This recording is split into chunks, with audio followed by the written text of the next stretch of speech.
you guys know me as the curator of the Chun Museum.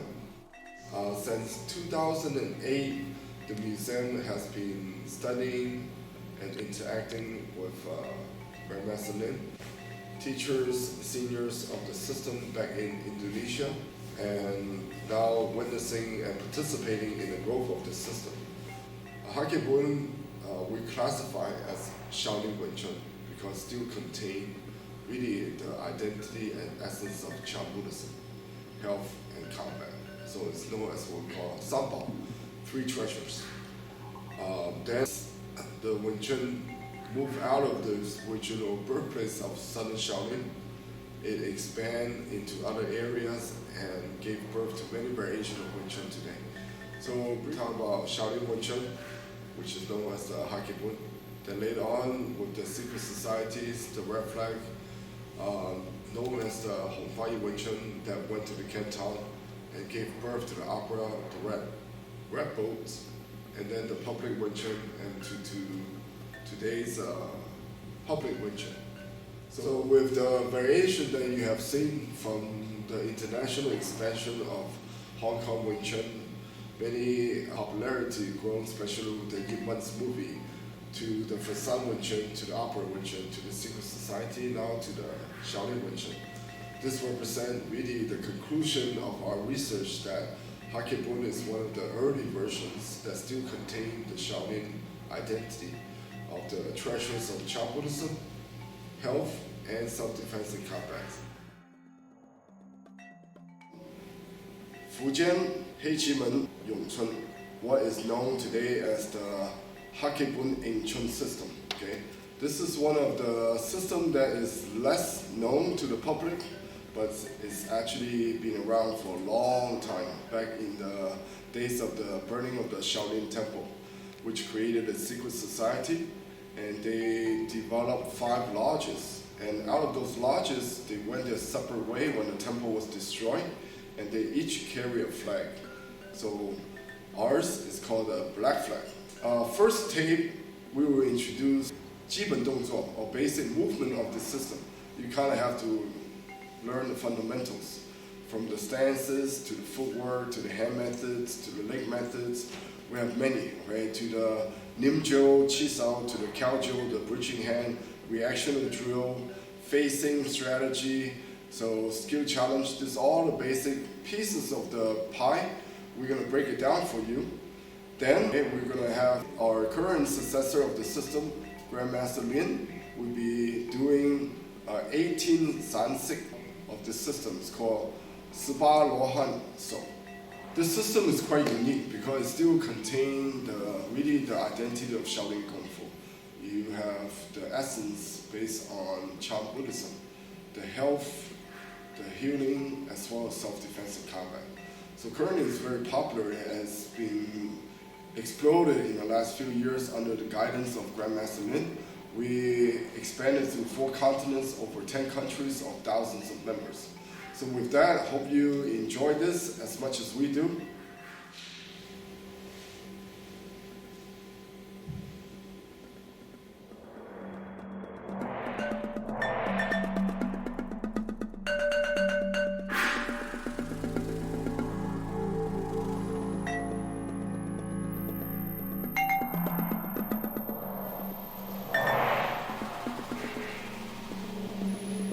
Welcome back. This is Lin with the HKP Wing Chun Black Flag Wing Chun series. Today I have my partner Sifu Benimo in this series. Before we cover the 18 Lohan Swansik, the separate drills of the Black Flag Wing Chun, we're going to start off with the basic biomechanics of Black Flag Wing Chun. It is important to understand this part because otherwise you're going to just learn the 18 Lohan as techniques or movements. I am really excited today. Sifu Lin is going to really go into depth about the Hakebun Wing Chun, but this also is going to be a great impact for the overall Wing Chun community because Grandmaster Lin will be showcasing and explaining in detail for the first time what makes Wing Chun Wing Chun. Now, most of you guys know me as a curator of the Wing Chun Museum in Dayton, Ohio. doing Wing Chun for 30 years, research for 20 years, from Yitmun Wing Chun to Fasan Wing Chun, Panam, Gulo, Maike Wang, Chen Wasun, Nong Zhang, and all the way to the Secret Society, Hong Fa Ye, okay, and then finally Black Flag Wing Chun. So I've seen it and done that, so I'm very excited the fact that actually Grandmaster Lin's not going to hold back. He's going to really explain from the Hakepun perspective what is Wing Chun.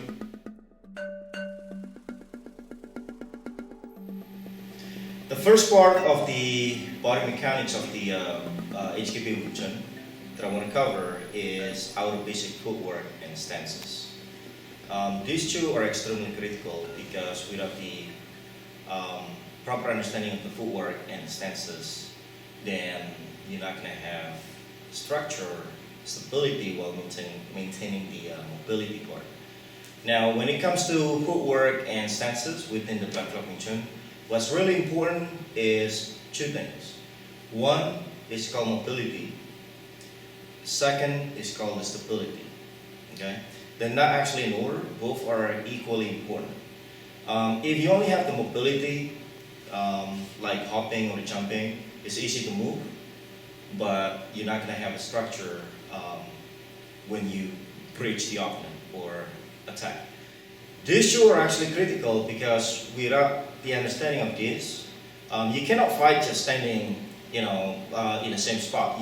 Your opponent is going to keep moving, so you got to come up with the proper tactics, and in order to do that, you have to have the right footwork.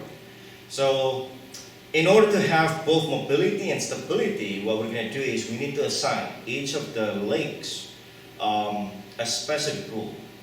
So, when it comes to footwork, if you try to move two legs, right?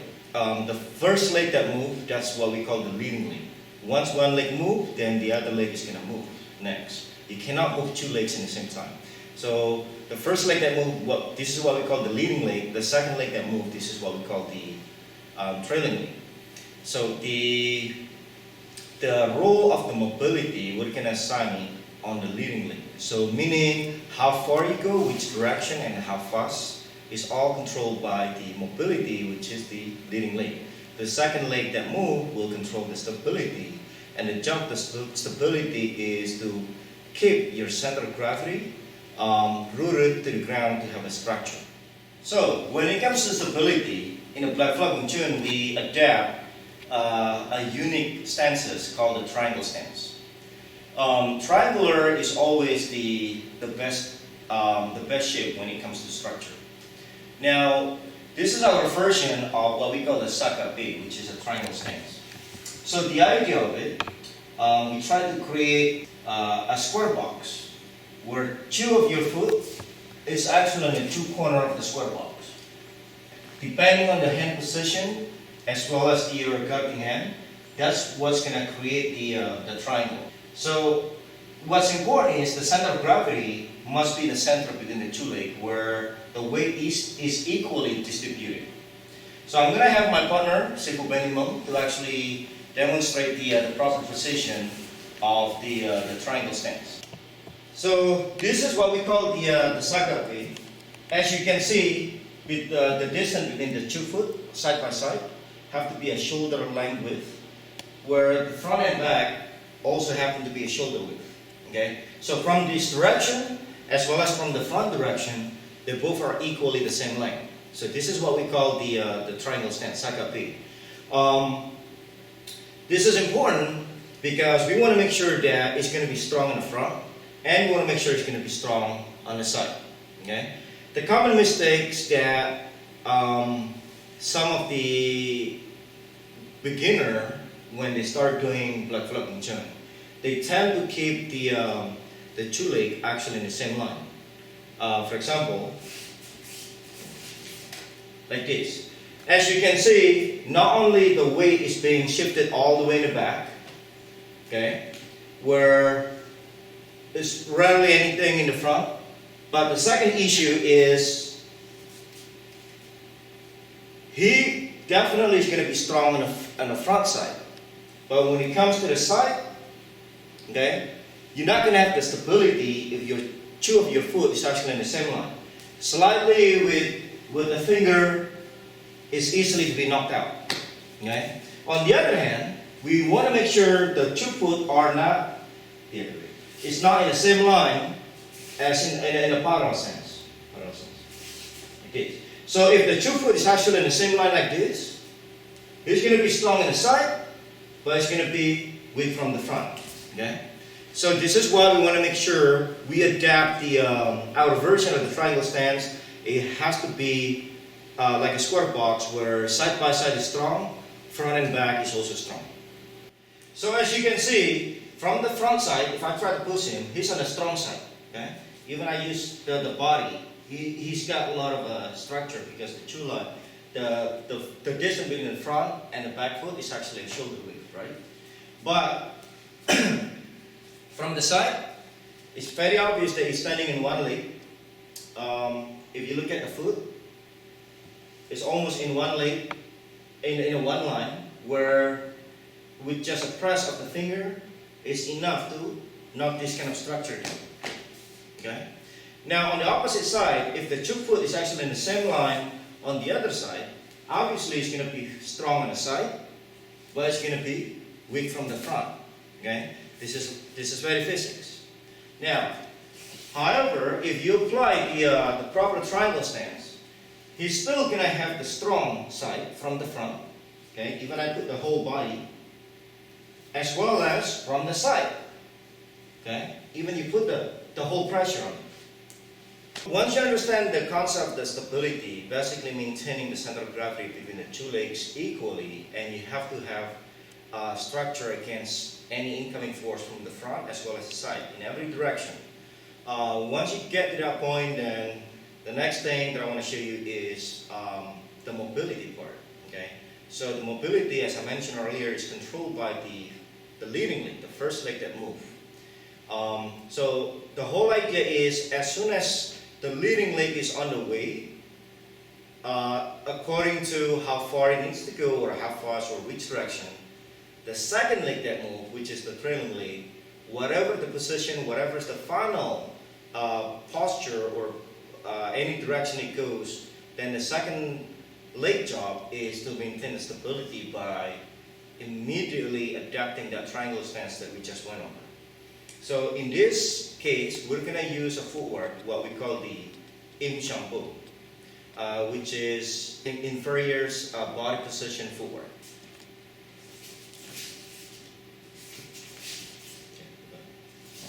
Alright, so as you can see, if it's going to demonstrate in a slow motion, we're going to have the first leg that actually move. This is what we call the mobility. So if you decide to step short, and then the second leg is to stabilize it, this is what we call mobility stability. Okay? Or, right, if you try to decide to go far, it still doesn't work the same way. So one leg controls the mobility, the second leg controls the stability. I hope you understand this. Let's move on to the next subject. So the next part of the body mechanics that I want to explain is what we call the 5-line theory. Just to let you know, Black Flag Wing Chun does not focus on the techniques, where a typical other martial art is always about techniques. It's always about movement. It's always about what do you do when somebody do this or somebody do that. Instead, what we have here is what we call the mechanics or the formula or reference point. And the whole idea of this, it will give you the ability, number one, not chasing the hand, but you have some reference to give you some guidance where your hand needs to be. Number two, also the ability for you to adapt or use any kind of movement, any kind of techniques that you like, as long as you have the formula. So with that being said, you don't really have to memorize 100 type of techniques to deal with 100 types of attack. Just like what the title says about the formula, where if you have to count 1 plus 2 plus 3 all the way to plus 50 or 100 or 1000, there's no way you're going to do it one by one and try to memorize each one of them. So in a Black Flag Wing Chun, we talk about the formula. So with this formula, it gives you the ability to basically adapt or use any kind of techniques. And as long as you follow that formula, you don't really need to memorize so many different techniques. So which formula that are we talking about? As the first one that I want to talk about is what we call the 5-line theory. In this diagram, there are 5 vertical lines running in the body. So I'm going to start with the first Chu, which is the yang line. So the Chu yang line is what runs on the shoulder. And then another Chu vertical line running on your chest over here. This is what we call the yin line. And then there is another line that runs in your center that divides your body into two. Keep in mind these 5 lines are actually not in the front side of the body, but it's actually run on your the center of your body. Okay. So the Chu line on the shoulder, this is what we call the yang line. Chu run on the shoulder, this is called the yin line, and then one more line running on the center is called the center line. Now you probably wonder, what is this 5 line for? These 5 lines is acting as a reference point. So it basically will dictate every position in your body where it needs to be, so that for the purpose for you to either occupy the space or even becoming the space later on. So one of the examples that I'm going to be using is our basic movement, Chun. Okay? As you can see, the elbow is actually on the inside, on the yin line. The index knuckle is actually on the shoulder line. So for example, if there is a punch coming in and my position, let's say my elbow is just standing where it needs to be. Okay? So that means if this hand keeps coming in, what I'm going to be ending up, I'm going to have to start pushing this hand. This is what we call blocking. Because the elbow is actually out. Where in a Hekipun Wing Chun, we keep the elbow on the inside, so it gives you the latitude to actually slide your hand using a corkscrew motion. This is what we call a deflection point. Of course, this is not going to work if the elbow is out. As soon as my elbow is out, then there is no sliding, there is no deflection. This is what we call force against force. So in a fast motion, instead of blocking it, we want to slide forward. Okay? Again. Another example, what we call bong chu. This is our bong. The elbow still stay on the inside, where the index reference point, this time is going to be in the center. This is how we apply the bong chu. We don't start with the bong. We start bridging either with Chun, or Teo, or Kim, and then you make a transition into a bong. Okay? So from here, we bridge, and then we turn into a bong. On the other hand, I'm sure many of you may see a different version of the Wing Chun. Not to say it's wrong or right, but we just completely disagree. If you put the hands, the type of bong that you do, for example like this, okay? Of course you're going to start with this, but then if you make a transition over here, not just the shape looks different, but the next part is we're going to talk about the efficiency. So let's say from this point, I try to bridge or throw an attack. What I have to do is, first thing first, I'm going to have to grab this hand. And then, as soon as I grab, I'm going to change them with, let's say, a side.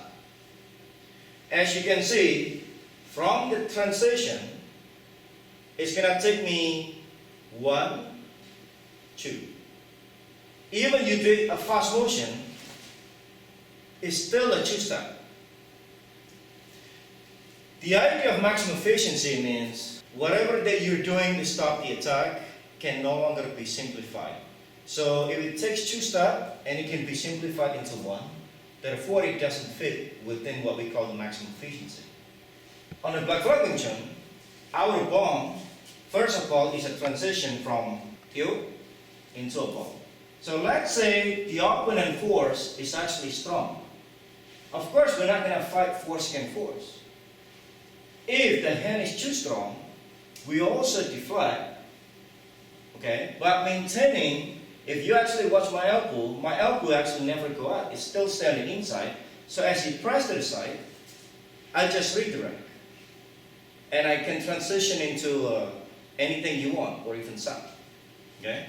So again, so from here, as I bridge, turn into bomb, he press, then I just redirect without the need to actually use my second hand or grab and then switching the hand again. So as opposed to 1, 2, 3, we do it as 1. From this position into bomb, you press, then we redirect. So it's a definite that the elbow have to stay on the yin line. Okay, this is what we call the immovable elbow. When the elbow is out, for me, in order to stop this, I have to use a 4-second force. Okay? When it comes to 4-second force, obviously, it doesn't have the efficiency anymore.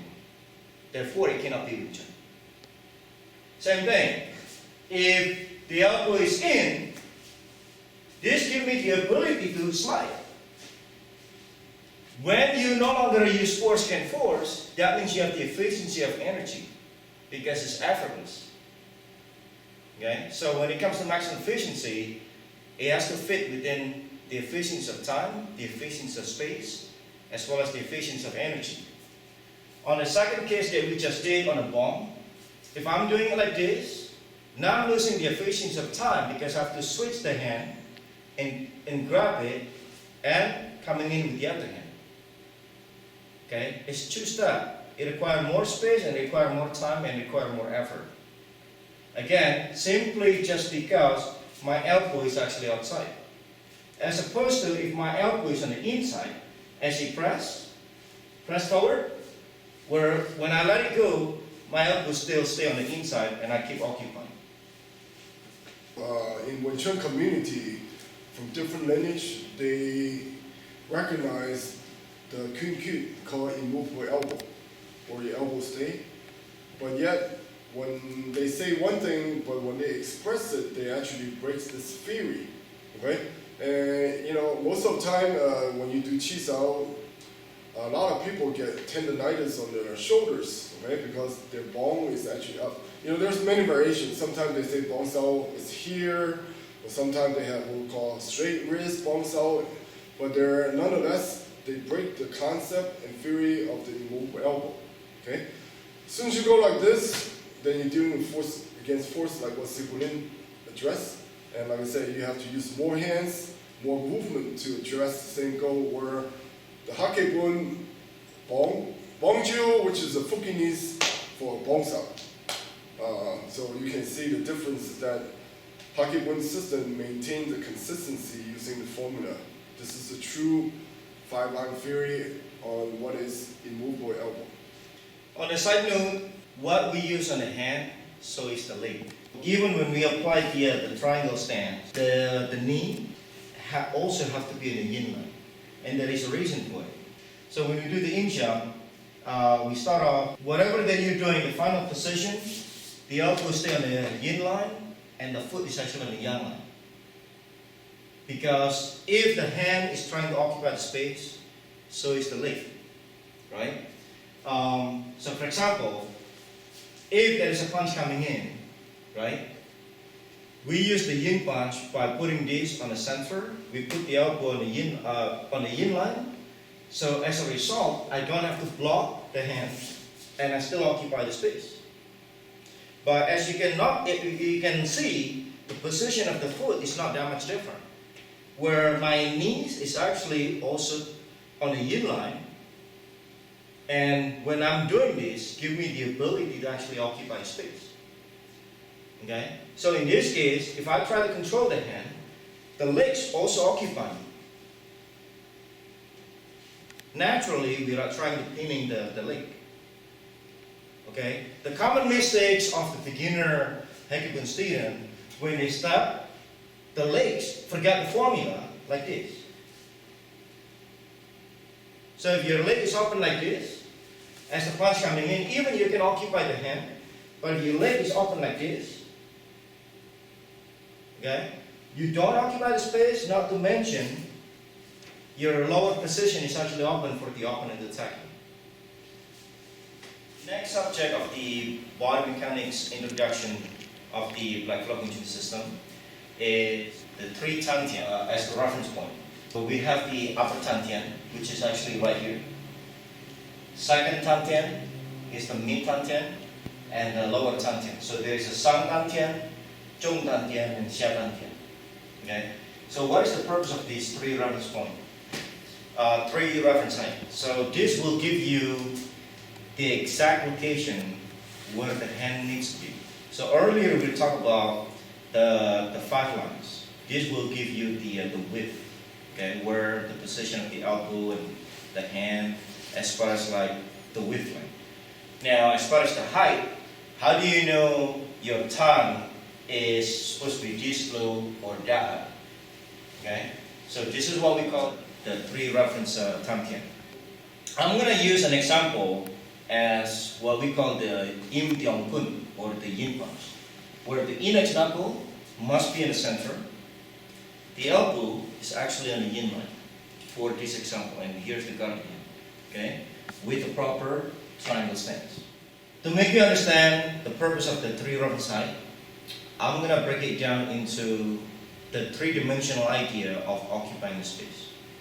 So imagine there is a X, Y, and Z axis. So there is a width, the length, and the height.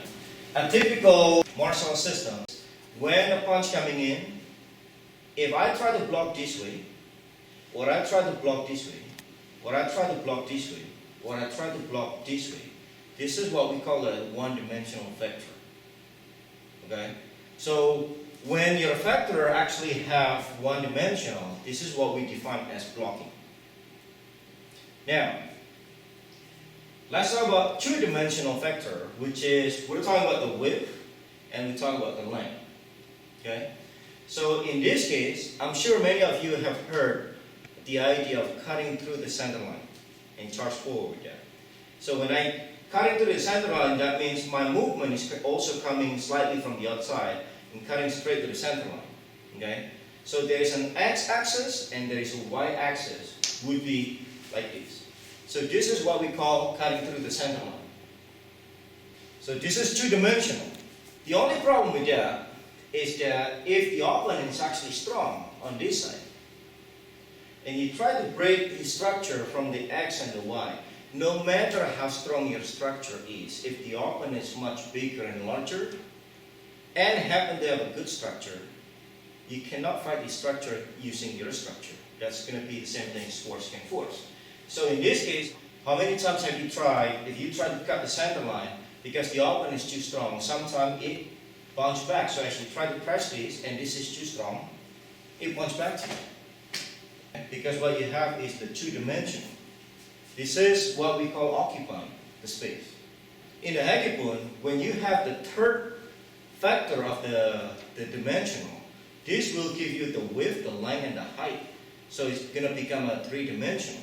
So as I put the index knuckle on the center, but on the upper reference point, which is over here, and the elbow is actually on the yin line, okay? This is not just about occupying. This will become the space. So as you punch, this whole space, 3-dimensionally, will become yours, will become mine, as I'm using my movement. And of course, everything that we do within the Hagipun Chun is never a straight line. Okay? Every straight line that we have, everything that appears to be a straight line is actually a circle. If I cut through the center line using the X and the Y, that would be what it looks like. Problem is, if this is too strong, it will punch me back. As opposed to, if the punches is coming in, even he's strong, as long as you put the reference point on the upper, keep the elbow in the yin line, okay? And this has to be in the center. With a slight deflection using our circular motion, even I barely make any effort, it will easily control his space. Instead of this, what we do is, we become the space. It's the same thing. So let's say I make a transition from a pop or a bridge, and I try to turn it into a side. First thing first, if my elbow is not even in the yin line, meaning my elbow is from here and I become his, he's gonna be able to hit me. So first thing first, we already talked about the elbow have to be in the yin line, right? So from this position, if I try to charge in with the elbow in the yin line, but if my force is actually X and Y, which is two-dimensional, and I try to occupy the space, it will work as long as the structure is weak, okay? Which is possible to do it. But if it's strong, it's the same thing, try to cut through the center line. It will bounce back, and you will lose the balance. As opposed to do that, as soon as from the bridging point, remember, the Haikipun, there is no such thing as a straight line. What it seems to be a straight line is actually a circle. So when we're charging in, it's not just coming straight this way. There is a circle. If I break it down in a slow motion, it will be like this. So the reference point have to be on a high reference point, the elbow have to be in the yin, and then I'm charging in with this circle motion like this. Where now I control his total space because I've become his space. So that's the purpose of the 3 reference point. Yes, I'd like to add the fact that, this is dealing with the body mechanics. The formula allow you to be consistent. It doesn't matter if this is 100 years ago or 500 years later. As long as you follow the formula, the system's here. When you take out the formula, then it becomes a personal expression. That's why today you have many variations of Wing Chun, even within the same lineage. The teachers and the students, they all teach differently with a different shape, so this kind of goes into the personal style.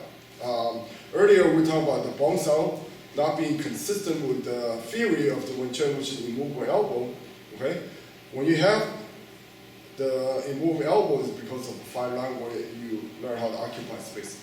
With the 5 line, the distance and the height, this gives us the 3-dimensional reality. Okay? So you have to use those references to occupy space. This is also the key to not chasing the hands.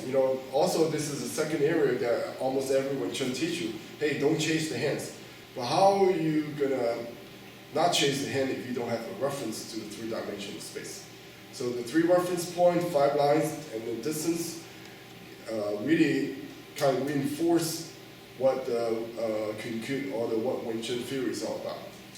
I also like to add that at the end of the day, what makes Wing Chun is because it's based on the maximum efficiency, not because the movement look like in a certain way. So if you just copy the movement, or the shape have to look a certain way to be called Wing Chun, then it cannot be Wing Chun because it's no longer based on the maximum efficiency. Also, the other part is center line. Center line is one of the line, it's critical, but there's also the other 4 lines. Now, if everything is just about cutting through the center line, yes, straight line is the most direct path. It's simple as the economy motion, but it's not the most efficient way. If I try to go to the other room through this wall, but then I have to take down the wall. It's not the most efficient way to get to the other point, from point A to point B. So with that being said, in the Haikipun Wing Chun, everything is based on a circle because every joint in your body is not designed to move on a straight line. Your body is not designed to move on a straight line. Everything is circular. This is the nature of the human body. So therefore, when you follow the nature, you have the efficiency in every aspect. So Black Flag Wing Chun is not about the economy motion, but it's about the maximum efficiency. Therefore, anything that is not maximum efficiency, it cannot be Wing Chun. On the next part, I want to talk about the structure. Triangle, first of all, is the best shape to have the strongest structure. So what makes triangle triangle? Because there's 3 points. So in this case, in this diagram, as you can see, there is a point on the one shoulder, another point on the other shoulder, and then the last one is where the yin line is, or where the guardian hand is. Okay? So these 3 is what we call the upper triangle. So in this position, the 3 point to make the triangle structure. Okay? So the upper triangle structure consists of the 2 point on the shoulder, okay, plus this point right here, where the guardian hand or the yin line is. Okay? So this gives the upper structure. Now, how do we know if this gives the structure? Well, the whole idea is, if you pull the guarding hand back like this, as you can see, the body will no longer be in a square position, right? So it doesn't have the width anymore to support this hand. This hand will be weak. Where in this position, by simply from that position, if you pull the guarding hand to create that triangle, immediately already gives support to this tongue. So this is what we call the upper triangle. And then there is also a lower triangle structure, which is kind of similar. So there is 2 points on the shoulder combined where the knee is. Okay, this will give you the lower triangle. Now, as you can see, when you combine the upper triangle with the lower triangle, it will create a multi-dimensional triangle. Okay, like a 3-dimensional triangle. So in this case, we use the Chun to bridge anything that is coming on the outside, like for example a hook. Okay, because anything that comes from the outside will always bridge from the inside. Anything coming from the inside will always bridge from the outside. So in this case, let's say we deal with an incoming attack like a hook coming from the outside, right? He's on the strong position because he's got the 2 triangle, which is the upper triangle and the lower triangle. So in this case, this is a strong position because there is something that back up these hand techniques. Now let's switch to the other leg, and it does the same thing. As you can see, does he have the upper triangle? Yes. Okay, because there is the guarding hand. But does he have a lower triangle to support this? No. So here's what's going to happen, because he doesn't have the full triangle support to create that structure. Even with one finger is enough to knock him off. There are 2 triangles that create the structure within the hexagon, upper and lower, right? So there is an upper triangle, and there is a lower triangle from the knee to the 2 shoulders. So as you can see, I have the upper triangle, whether it's in the form of guarding hand or when I'm coming in. But there is also a lower triangle to support this. To support this hand. Imagine if I bridge them in this position. You're not going to have the lower triangle to support this, meaning you can easily fall. So let's move on to the next subject. So earlier we talked about the structure, what creates the structure, which is our upper triangle and the lower triangle. Now, this understanding of structure is going to lead to the understanding of the body position. When you talk about position, how you position the body. Okay? So a combination of the 3 reference point and the 5 line, it will create what we call the 9 gates. Okay? Think the 9 gates as like a 9 window. So between the yin and the yin, between the one yin line to another yin line, this is what we call the inside gate. Okay? Sometimes it's also called the big gates. Okay? We call it a tamui or taman in Mandarin. And then anything past the yin line, all the way to the shoulder, this is what we call the small gate or the outside gate. Okay? We call it xiaomi or xiaomen.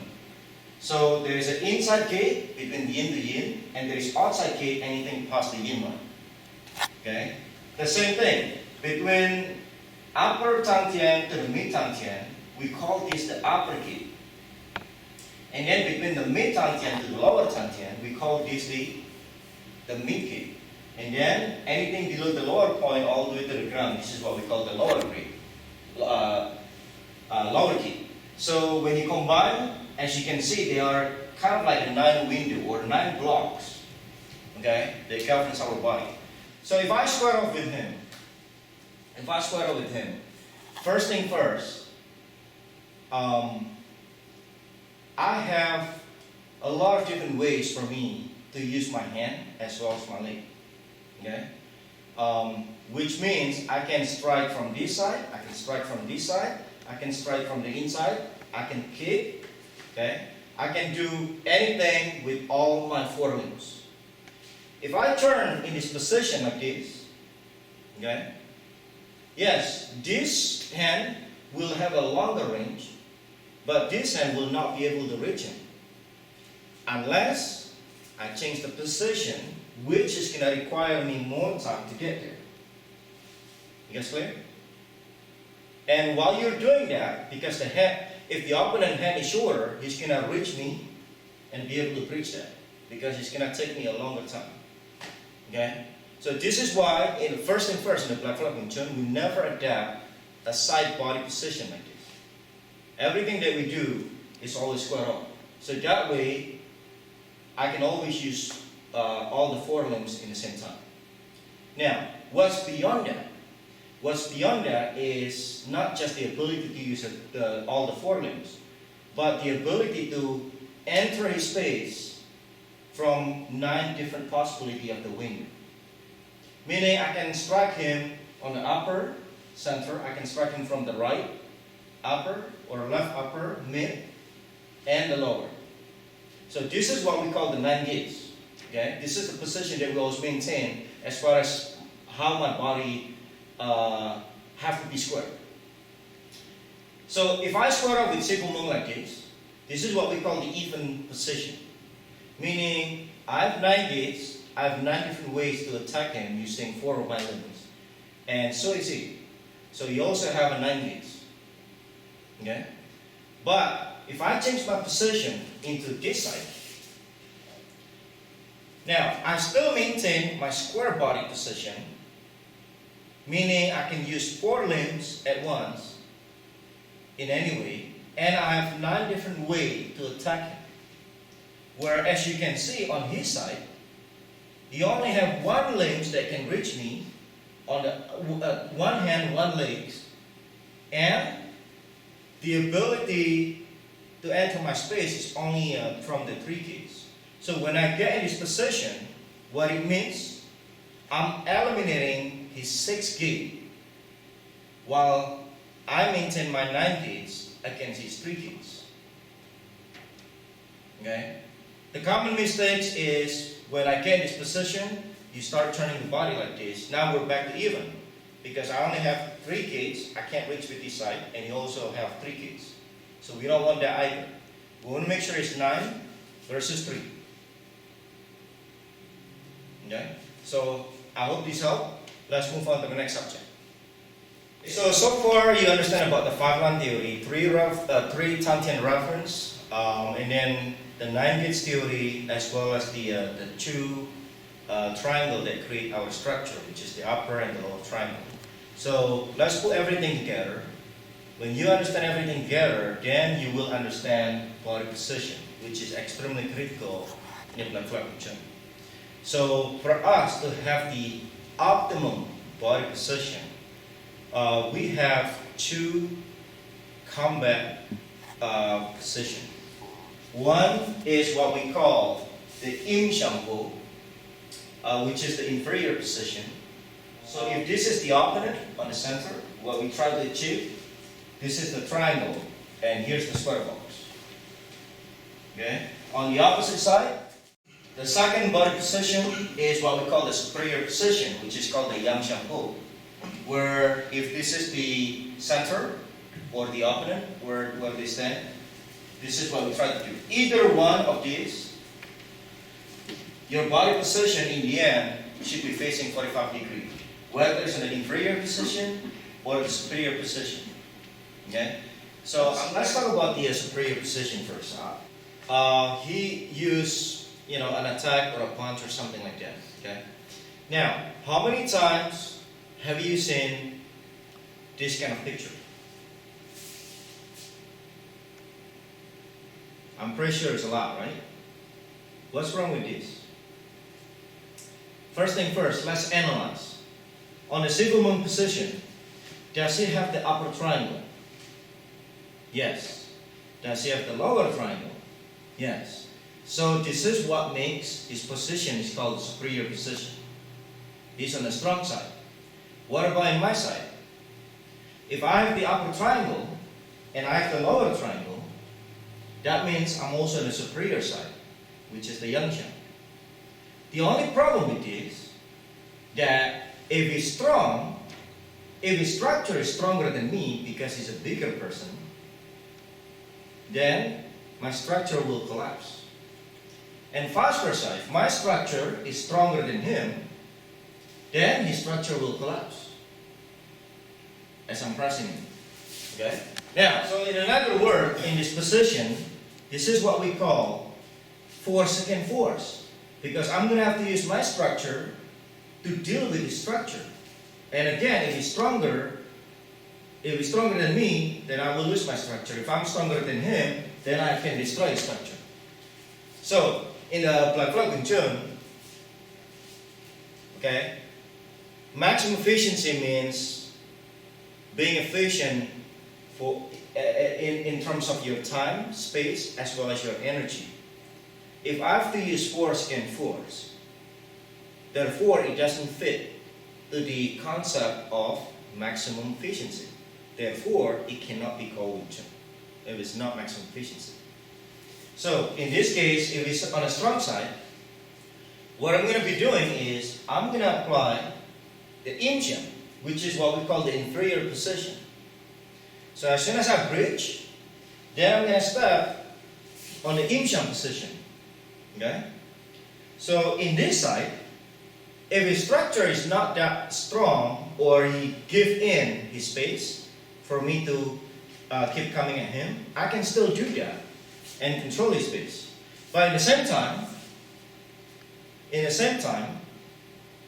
if his structure is way too strong for me, because now I have the triangle structure is actually on the outside. Okay? So what's going to happen is, if his structure is stronger, press, all I have to do is just read right. Where I don't have to sacrifice my own structure. So again, the first one is, I'm going to using my structure against his structure. Where if he's stronger, press, I will lose my balance, I will get one shot. Well, the second one, we use the inferior position on this side. If it's stronger toward me, then I just read the right. From this side. If this is the strong side, I use the strong side, which is the Yang Chun. If it's stronger, press, I will get one shot. Where if it's on the strong side, I use the inferior body position, what we call the Im Chun. If it's stronger than me, all I have to do is just read the right. Okay? So when do we use the other position? The Yang Chun. This is when we use the Yang Chun. If we throw a cross punch. If we throw a cross punch, okay, he might have the upper triangle, but he definitely don't have the lower triangle. Yes, in this case, I can still use the Im Chun body position. But when the opportunity arises where he no longer have the structure on his footwork, why do we want to use the soft side dealing with this?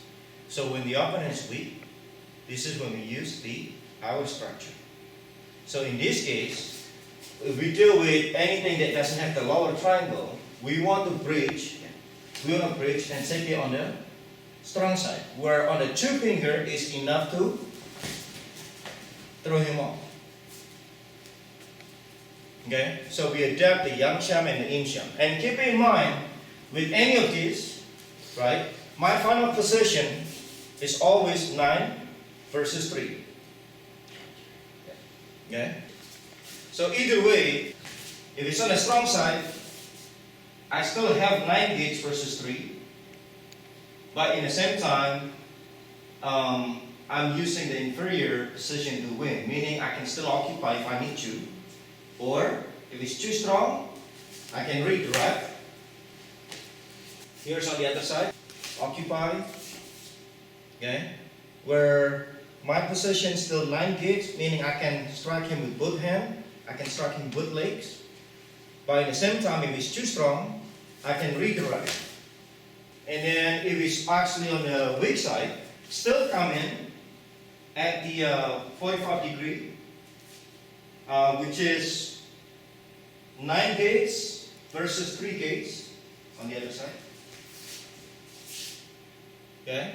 In this position where even with 2 fingers enough to knock him off. The conclusion is, this is what maximum efficiency is all about. Anything that doesn't have a maximum efficiency, it cannot be called Wing Chun, because Wing Chun is not a style. Okay? Because the movement look like this, it doesn't make a Wing Chun. Unless you understand the body mechanics to achieve the efficiency of time, space, energy, how you use your body, how you express the body. Sometimes you've seen something like this. Okay? I'm sure you've seen a lot of pictures like this. Let's analyze for a second. Number one, I just shift my weight to one side. So I give up my center. Number two, I shift my body and my position on the one side where he can strike me and is getting closer to the other hand. Number three, I shift my position where I turn the body like this, where he have 9 gates, I have 3 gates now. Meaning this hand I cannot reach him unless I change the position, which can take a longer time. Right? The next part is I'm making contact with his punch at the maximum impact. Okay? So force against force, 3 gates against 9, I eliminate my own 60. I give up my center and I go toward his other hand. Would you like to do this to be called Wing Chun? Or would you like bridge at the minimum contact, 9 versus 3, with a proper upper lower triangle to support, as what we call this maximum efficiency. On the next part, when we start working on the 18 be sure that you just don't copy my movement, but make sure you understand the body mechanics behind it. Otherwise, you're just doing a Black Belt Wing Chun as a style. Where Black Belt Wing Chun is not a style, it's an expression of maximum efficiency. Well, beginning of the tape, I say I'm really excited about this because, what Grandmaster Lin have shared through the Hakibun Fujian Wing Chun is the fact that he gave out information on mechanics, concept, and theories of Wing Chun. Okay? Because if you understand the mechanics and the concept, then this allows you to be able to analyze and think yourself rather than be a copycat. Let's say the non-Wing Chun people, they look at Wing Chun, Wing Chun is a style that focuses on trapping. If I long range, I do kickboxing, and then when we get to the mid range, we do Wing Chun. So they have this concept, Wing Chun is based on techniques and styles. Okay? Then even within Wing Chun community, it's like, how come this teacher teach this way and that way, all look different, and then even under the same lineage? Because everyone focuses on the looks, on the styles. Right? So if you chase after all the looks and styles, you never really understand what Wing Chun is all about. So what Sifu Lin here is really share is not just about a basic introduction of Hakibun, but this gives you ability to understand what makes Wing Chun Wing Chun. With the formulas, proper mechanics, concept, what makes Wing Chun is maximum efficiency. So, the end of the day, this is what the basic understanding when you start working in a Black Belt Wing Chun. Understanding the body mechanics. Once you become familiar with the movement, you got to understand the body mechanics behind it. These formula are not to be taken as like something secretive, because there is nothing secret about it. Without the proper position, without the proper mechanics behind what you're doing, you're just gonna copy the movement of your instructor.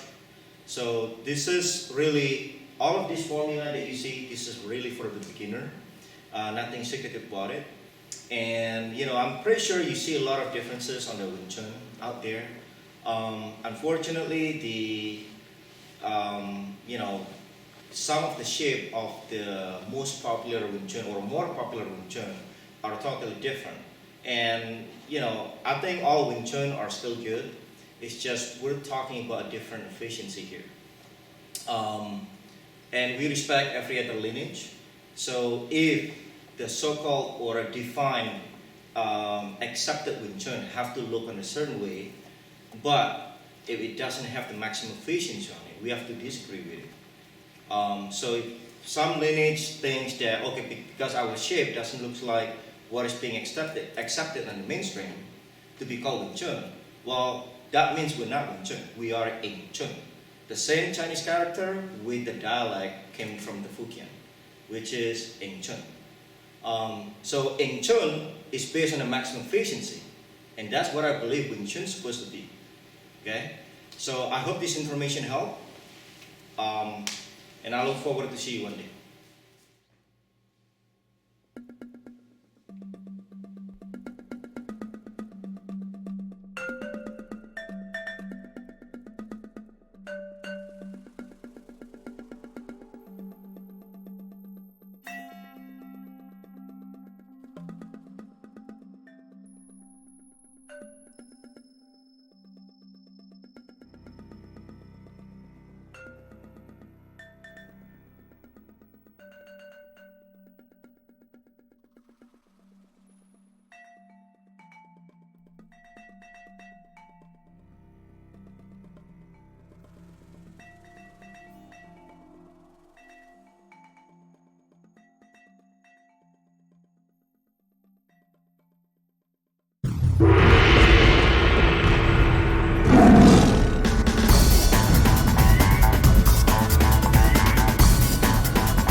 EC Media brings you the finest demo and instructional videos from Tiger Claw and Kung Fu Magazine.